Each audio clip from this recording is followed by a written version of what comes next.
Channel को subscribe नहीं किया है तो चैनल को सब्सक्राइब करके पास में दिए गए बेल आइकन को दबाकर ऑल का ऑप्शन जरूर सेलेक्ट कर लें।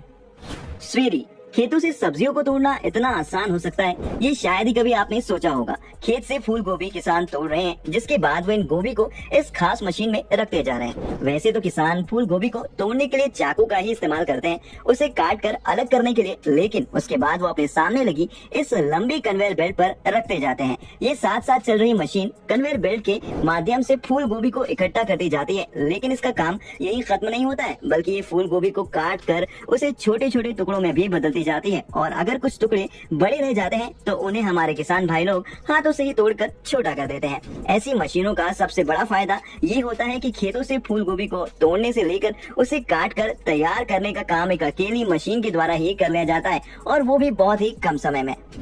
सुकोने ओवाई, यहाँ ये मशीन खेतों के बीच में खेतों की सिंचाई करने वाली नाली की सफाई कर रही है। इस मशीन को बरसात के मौसम के खत्म होने के बाद खेतों की नाली को साफ करने के लिए इस्तेमाल किया जाता है, क्योंकि बरसात के बाद खेतों की कुछ मिट्टी नालियों में बहकर आ जाती है, जिससे नाली की गहराई धीरे धीरे कम होती जाती है और साथ में इसके अंदर का पानी दूषित होने लगता है। तो सभी समस्याओं को दूर करने के लिए इस खास मशीन का इस्तेमाल किया जाता है। इसको इस शक्तिशाली ट्रैक्टर के पीछे जोड़ देने के बाद जब चलाया जाता है तो ये मशीन अपनी जबरदस्त ताकत दिखाते हुए इस नाले के अंदर बचे हुए पानी और मिट्टी को अपने अंदर भरकर खेत तक दोनों तरफ फेंक दी जाती है, जिससे नाली तो साफ हो ही जाती है और साथ ही साथ खेतों से बहे आवश्यक खनिज लावड़ खेतों में दोबारा पहुंच जाते हैं, जिससे नाली भी साफ हो जाती है और खेतों की मिट्टी भी उपजाऊ बनती रहती है। वाटर मास्टर ड्रेजेस, मॉडर्न टेक्निक से लैस ये मशीन आज के समय में कितनी उपयोगी साबित हो रही है उसका एक एग्जाम्पल आप अभी देखने वाले हैं।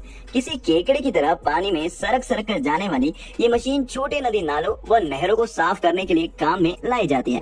अभी तक कुछ ऐसी ही मशीन थी जो केवल पानी के ऊपर तैरती गंदगी को ही साफ करती थी, मगर ये मशीन उन मशीनों से एकदम अलग है, क्योंकि ये मशीन पानी के तल में इकट्ठा गंदगी को साफ करने में माहिर है।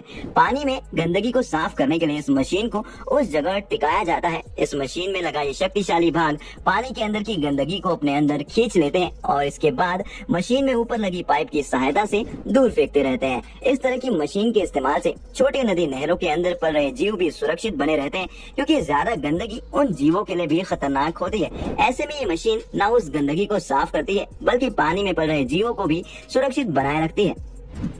मिस्टर एग्री फ्रांस, खेती के लिए बनी ऐसी भीमकाय मशीन शायद ही आपने कभी देखी होगी। ये मशीन इतनी अधिक ताकतवर और भारी भरकम होती है कि इसे इस्तेमाल करने के लिए आम ट्रैक्टर की नहीं बल्कि शक्तिशाली ट्रैक्टर की जरूरत पड़ती है। इस मशीन का मुख्य काम खेतों को जोतने के लिए ही होता है। ये तो इस काम के लिए दूसरी आम मशीनों का इस्तेमाल भी किया जा सकता है, लेकिन विज्ञान के क्षेत्र में हो रही निरंतर तरक्की का ये कारण है कि अब खेती जैसे बड़े लंबे और थका देने वाले काम केवल कुछ ही घंटे में इस तरह की मशीनों के द्वारा निपटा लिए जाते हैं। एग्री फैक्ट, एक से अधिक काम एक ही बार में करने वाली एग्रीकल्चर की कुछ ऐसी ही मशीन आज के समय में बहुत से देशों में इस्तेमाल की जा रही है, जिसका एक मुख्य कारण ये है कि कृषि के काम को जल्द से जल्द कर पाना और अच्छी से अच्छी गुणवत्ता वाली फसल ले पाना। तो उसी सिद्धांत पर काम करने वाली ये मशीन भी किसानों के लिए काफी फायदेमंद साबित हो रही है। जैसे कि आप इसके काम करने के तरीके को देखकर समझ ही गए होंगे कि इस मशीन का काम खेतों से चुकंदर को निकालने का है। ये मशीन जब चुकंदर के पौधों के ऊपर चलाई जाती है तो ये सबसे पहले उन चुकंदर के ऊपर लगे पत्तों को काट कर साफ कर देती है, जिसके बाद एक अन्य भाग उन चुकंदर को जमीन से खोद कर निकाल देता है और फिर इनकी मिट्टी को छान देता है और इसके साथ ही उन्हें इकट्ठा करके साथ साथ चल रहे ट्रक में डाल दिया जाता है। ये मशीन इस काम को मानो किसी बिजली की रफ्तार से करते हुए कुछ ही मिनटों में चुकंदर के खेत से चुकंदर को निकाल कर पूरा का पूरा काम कुछ मिनटों में ही खत्म कर देती है, जो कि वाकई में काफी कमाल की बात है। रियो फार्म, मूली की खेती बहुत से देशों में बहुत अधिक मात्रा में की जाती है। इस मशीन को मूली की क्यारी के ऊपर चलाया जाता है, जिसके बाद इस मशीन में आगे लगा हुआ भाग मूली के पत्तों को जकड़ कर लेता है और मूली खुद ब खुद उखड़ जाती है और मशीन के साथ ही फंस जाती है। ये मशीन के ऊपर खड़े हुए किसानों तक पहुंचा दिया जाता है। यहाँ किसान इन मूलियों को इनकी लंबाई व मोटाई के अनुसार अलग अलग कर दिए जाते हैं। साथ ही साथ खराब मूलियों को भी अलग कर दिया जाता है। ये मशीन मूली के ऊपर के पत्तों को काट देती है, लेकिन नीचे के पत्तों को छोड़ देती है, ताकि मूली बिना पत्ते के मुरझा ना जाए, और इन पत्तों को मशीन के पीछे वाले भाग से खेतों में डाल दिया जाता है।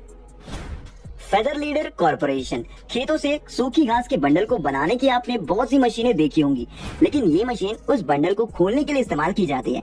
इस सूखी घास के बंडल के एक सिरे को इस मशीन के नीचे वाले भाग में फंसा दिया जाता है, जिसके बाद ये मशीन धीरे धीरे उस घास के बंडल को खोलकर जानवरों के लिए बनाई गई जगह पर डाल दी जाती है। इस तरह की सूखी घास जानवरों को काफी पसंद आती है। अक्सर इस प्रकार के बंडल से सूखी घास को हाथों के द्वारा भी उड़ेला जा सकता है, लेकिन कई देशों में इस काम को करने के लिए भी लोग मौजूद नहीं होते हैं और ये किसान काफी अमीर होते हैं। तो ऐसे में ये किसान इस प्रकार की मशीनों को खरीदने में बिल्कुल भी संकोच नहीं करते हैं। इससे इनका काम रुकता भी नहीं है और मशीन के इस्तेमाल के कारण इनका काम और भी ज्यादा आसान हो जाता है और साथ ही साथ इनका काफी समय भी बच जाता है। रूपो टेनायस बादाम तोड़ने के लिए बनी ये अजीब मशीन काम को कितना आसान कर सकती है, आप अभी देखने वाले हैं। बहुत सरल व विचित्र आकार वाली ये मशीन बादाम से जुड़े किसानों के लिए बहुत अधिक लाभदायक साबित हो रही है। ये मशीन दरअसल कंपन की टेक्निक पर काम करती है। इस मशीन को बादाम के खेतों में ले जाने के बाद मशीन के नीचे वाले भाग को बादाम के पेड़ के तने के पास ले जाया जाता है, जिसके बाद ये मशीन उस पेड़ के साथ पकड़ बना लेती है और जोरदार कंपन करती है, जिसके कारण पेड़ पर तैयार हो चुके बादाम इस कंपन के कारण पेड़ से नीचे गिरते जाते हैं और इस मशीन में इकट्ठा होते जाते हैं। इस मशीन की बनावट ऐसी होती है कि बादाम के गिरने पर वो इस मशीन में इकट्ठे होते जाते हैं। इस मशीन में नीचे लगी कन्वेयर बेल्ट पर बादाम को इकट्ठा करके मशीन के पीछे वाले भाग में डाला जाता है। इस प्रकार पेड़ से बादाम तोड़ने का काम इस मशीन की मदद से कर लिया जाता है। रीपर हेड, जैसा कि आप इस मशीन के काम करने के तरीके से समझ ही गए होंगे कि इस मशीन के इस्तेमाल से काम कितना आसान हो सकता है।